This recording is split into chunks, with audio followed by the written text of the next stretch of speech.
या ठिकाणी उपस्थित साळवे साहेब, तालुकाध्यक्ष, महासचिव कांबळे साहेब, आलिफभाई, रफीकभाई, त्यानंतर संदीप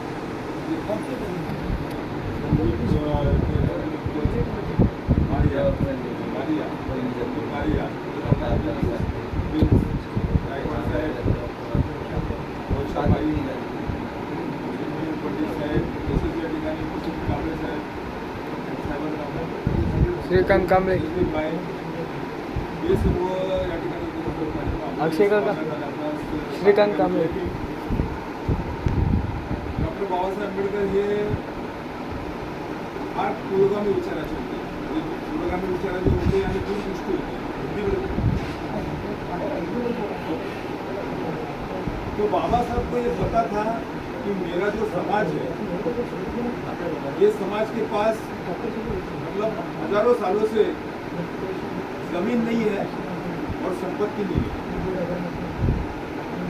स्वातंत्र मिलने के बाद में हमें आरक्षण तो मिला, मतलब जो मागासवर्गीय लोग हैं उनको आरक्षण मिला. दूसरी बात मैं बोलना चाहूँगा, यहाँ पे बहुत ज़्यादा संख्या में हमारा मुस्लिम बांधव है, ओबीसी है. जो मुस्लिम लोग, अभी ओबीसी के बारे में कुछ लोगों को पता नहीं है कि ओबीसी एक्चुअली क्या है. अब मुस्लिम भाई जो मेरे भाई है इस देश के अंदर, ये मैं कहता हूँ मोर देन 90% मुस्लिम लोग जो है वो शेड्यूल कास्ट ही थे पहले.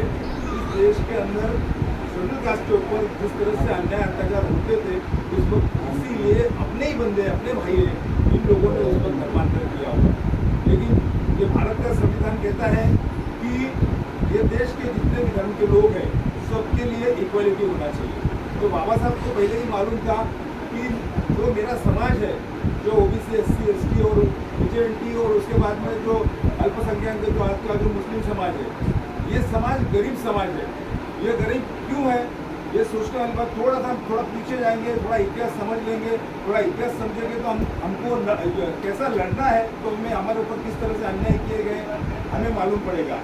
देखिए इस देश के अंदर कुछ 10-15% लोगों ने ही राज किया है और उन लोगों ने जो लोग ओबीसी किसको बनाया, ओबीसी तो उनको बनाया जो देखो ओबीसी, एससी, एसटी जो भी जो हम लोग बहुजन कहते हैं, ये बहुजन इस देश के मूल रहवासी है. ये लोग आर्य लोग जो बाहर से आए हैं, उन्होंने हमारे ऊपर आक्रमण तो किया, षड्यंत्र से बहुत कुछ बातें की, हम लोग को गुलाम बनाया गया. जो लड़ने वाले लोग थे उनको अतिशूद्र में डाला गया. उनको मालूम था ये लड़ने वाले लोग हैं अतिशूद्र, उनको बनाओ, उनके ऊपर इतने मॉडरेशन डालो, उनको इतना पीड़ा दो ताकि वो कल उनके प्रतिकार न करे या प्रतिहल्ला न करे. ये हिसाब से उन्होंने बहुत ज़्यादा अन्याय जाति किए अतिशूद्र लोगों को. और ओबीसी लोग कौन थे, तो उनको काम कराने के लिए भी कुछ लोगों की जरूरत थी, तो उन्हें उन लोगों ने स्पृश्य कर दिया. अस्पृश्य नहीं रखा. क्यों नहीं रखा? क्योंकि उनके घर में आके दूध देने वाला चाहिए. वो कुंभी जो बोलते हैं वो अनाज मतलब फार्मर चाहिए, तेली चाहिए, पानी चाहिए, ऐसे ये लोग उनको चाहिए थे. और वो लोग ने उनको स्पृश्य रखा. और जो लोग उनको शक था कि ये लोग आगे चल के बहुत बड़ा बंद कर सकते, बहुत बड़ा कुछ क्रांति कर सकते, इसलिए इन लोगों ने अतिशूद्र लोगों को अछूत बना दिया. तो बोलने वाली बात यह है कि हम सब लोग इस देश के हैं, इस मिट्टी के हैं, और हम लोगों को हर चीज़ों से वंचित रखा गया. क्या क्या चीज़ें हमारे से वंचित रखी गई? हमें हथियार यूज़ करने का बंद, हम संपत्ति जमा नहीं कर सकते थे, और हमारे पास जमीन भी नहीं. ये तीनों चीज़ें उन्होंने छीन रखी थी. वो अधिकार उन्होंने अपने लिए रखा.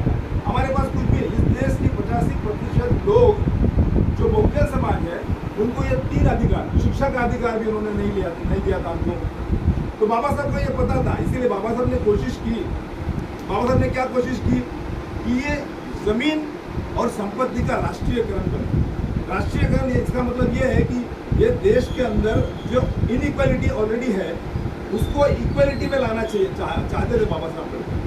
तो जमीन और संपत्ति बाबा साहब ने कोशिश की कि राष्ट्रीयकरण हो जाए और सभी लोगों को वो इक्वल डिस्ट्रीब्यूट हो जाए। लेकिन उन लोग उस वक्त बाबा साहब को विरोध किया गया, वो पॉसिबल नहीं हो पाया। लेकिन उसके बावजूद सिर्फ आरक्षण मिला, आरक्षण के जरिए कुछ लोगों ने थोड़ा बहुत हम लोग डेवलप आगे आ गए। लेकिन जब ये मनुवादियों को मालूम पड़ा कि ये लोग क्रांति कर रहे हैं, आगे जा रहे हैं, बढ़ रहे हैं, पढ़ लिख रहे हैं, उनको नौकरियां मिल रही है, हमसे टक्कर ले रहे हैं, तो इन्होंने भारत स्वतंत्र होने के बावजूद भी बड़ा षड्यंत्र रच के आज जो भाजपा का जो सरकार आया है उसके अंदर सभी मनुवादियों को, जो कोई भी पक्ष रहे, भले वो कांग्रेस रहे या कोई भी पक्ष रहे, उस पक्ष के अंदर जो मनुवादी विचारों के लोग थे उन्होंने भी भाजपा लाने के लिए कोशिश की है। तो इस तरह से वो लोग आज सत्ता पे आए हैं और केंद्र में है, और केंद्र में बैठ के अलग अलग बिल्स पास कर रहे हैं जो हम लोगों को किसी भी तरह से तकलीफ हो रही है। तो CA, NRC, NPR जो है, ऐसा लगता है हमको कि मुस्लिम लोगों को तकलीफ देने के लिए नहीं भाइयों, ये हम सभी लोगों को तकलीफ होगा, क्योंकि उनको पता है ये लोग वोटर किसके हैं, सेक्युलर पक्ष के होता है। अगर इन लोगों को अगर दबाना है, रुकाना है, तो क्या करना पड़ेगा? CA के जरिए देखेंगे, फिर बोलेंगे इनके पास कोई पेपर नहीं है, फिर इनको वोट का अधिकार निकाल दो। इस तरह से बड़ा षड्यंत्र करके बहुत से हमारे जोहर अधिकार भारत के संविधान आर्टिकल 14 में दिए गए हैं। क्या अधिकार दिए गए? सरकार होता है, सरकार का ये कर्तव्य होता है कि उनको हर टाइप की संधि प्राप्त करा के देने का, मतलब आर्थिक संधि हो, शैक्षणिक संधि हो, सामाजिक संधि जो भी है, लेकिन ये जानबूझ के ऐसा नहीं करे। एजुकेशन के मैंने एक वीडियो बीच में वायरल किया था, एजुकेशन के अंदर इस तरह से वो छात्रों ने व्यवस्था निर्माण करना चाहते हैं। तो बाबा साहब ने तो कोशिश की थी, लेकिन हमारे पास जमीन नहीं थी। फिर हम लोगों ने क्या किया? संविधान जब कहता है कि सबको समान अधिकार मिलना चाहिए, अब हमें रहने ही घर नहीं है, हम लोग को जमीन नहीं है, हम खेती नहीं कर सकते, तो कई जगह पे हम लोगों ने क्या किया? अतिक्रमण किया। अतिक्रमण किया मतलब क्या? हमारा वो हक था, हमारा अधिकार था, वो जमीन हमारी है। और देश का संविधान अगर कहता है कि इक्वलिटी होनी चाहिए, हर किस्म की इक्वलिटी होनी चाहिए, समता होनी चाहिए, और तुम लोग विषमता पैदा करना चाहते हैं, तो हम भी अपना हक छीनते रहेंगे। तो हम लोगों ने क्या किया? जमीन ली। अब यहाँ पे जो फॉरेस्ट एरिया है, कैसे से लेके मलाड़ तक, उस पे मैं कम से कम 5 साल से काम कर रहा हूँ। अगर आप कुछ बातें सुनोगे तो इतना दर्द होगा।